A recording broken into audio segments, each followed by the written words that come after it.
जो बिल्कुल लास्ट वाला पॉइंट हम लोगों ने डिस्कस करना है बेटा, जो अगली वाली टाइप हम लोगों ने डिस्कस करनी है वो है enthalpy of solution. Enthalpy of solution की अगर बात की जाए तो इंथाल्पी हम लोग कहते हैं बेटा सिस्टम की जो हीट है उसमें आने वाले चेंज को किसी भी प्रोसेस के दौरान, और जो हीट है सिस्टम की या तो वो एब्जॉर्ब होगी या फिर सिस्टम में हीट रिलीज़ होगी प्रोसेस के दौरान। एब्जॉर्ब हो रही है तो प्रोसेस एंडो, रिलीज़ हो रही है तो प्रोसेस एक्सो। एंडो को प्लस से रिप्रेजेंट करते हैं, एक्सो को माइनस से रिप्रेजेंट करते हैं। इंथाल्पी ऑफ सॉल्यूशन का मतलब है बेटा कि सॉल्यूशन बनाते हुए जितनी हीट चेंज होगी सिस्टम की, हीट जितनी रिलीज़ होगी या फिर एब्जॉर्ब होगी वो सिस्टम की क्या कहलाएगी, इंथाल्पी ऑफ सॉल्यूशन। अगर सॉल्यूशन की हम लोग बात करते हैं बेटा तो हम लोग ये कहते हैं कि सॉल्यूशन, आपको पता है कि सॉल्यूशन हम लोग कहते हैं कि जब सॉल्यूट जो है वो कंबाइन कर जाता है किसके साथ, सॉल्वेंट के साथ, तो वो क्या बनाता है, सॉल्यूशन।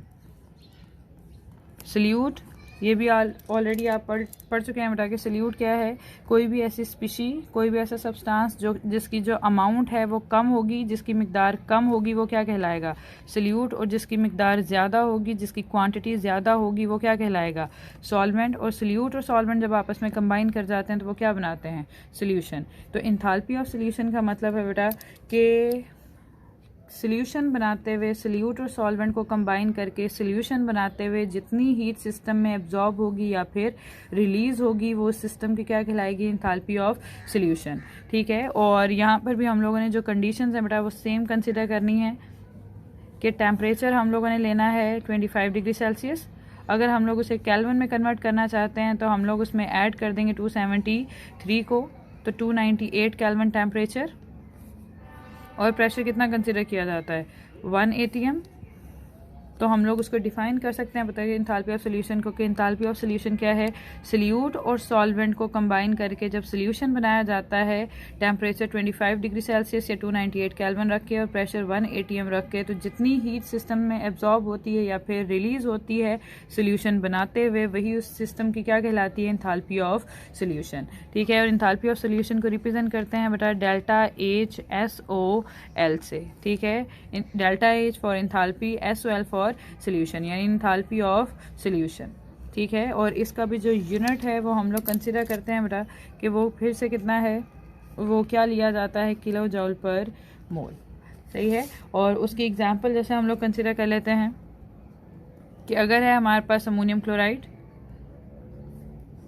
और हम लोग उसका सॉल्यूशन बना रहे हैं इन वाटर, तो वाटर में अगर बना रहे हैं तो वाटर उस प्रोसेस का क्या होगा, सॉल्वेंट। अमोनियम क्लोराइड क्या है, सॉल्यूट। आपको पता है बेटा कि जब भी किसी भी सॉल्यूट को हम लोग सॉल्वेंट में डालते हैं, उसका सॉल्यूशन बनाते हैं, तो जो सॉल्यूट है वो आयोनाइज हो जाता है, यानी उसका पॉजिटिव आयन अलहदा हो जाता है और उसका नेगेटिव आयन क्या हो जाता है, अलहदा हो जाता है। यहाँ पर भी जो पॉजिटिव आयन है वो अलहदा हो जाएगा, नेगेटिव आयन अलहदा हो जाएगा, यानी यहाँ पे क्या बन जाएगा, पॉजिटिव आयन NH4 पॉजिटिव और साथ में Cl नेगेटिव आयन। ठीक है। और इस प्रोसेस के दौरान जो है बेटा जो हीट हमारे पास एब्जॉर्ब होगी वो होगी 16.2 किलो जूल पर मोल। ठीक है। अगर इसके साथ प्लस लिखा हुआ है तो इसका मतलब है हीट एब्जॉर्ब हुई है, तो प्रोसेस कौन सा वाला चला है, एंडोथर्मिक।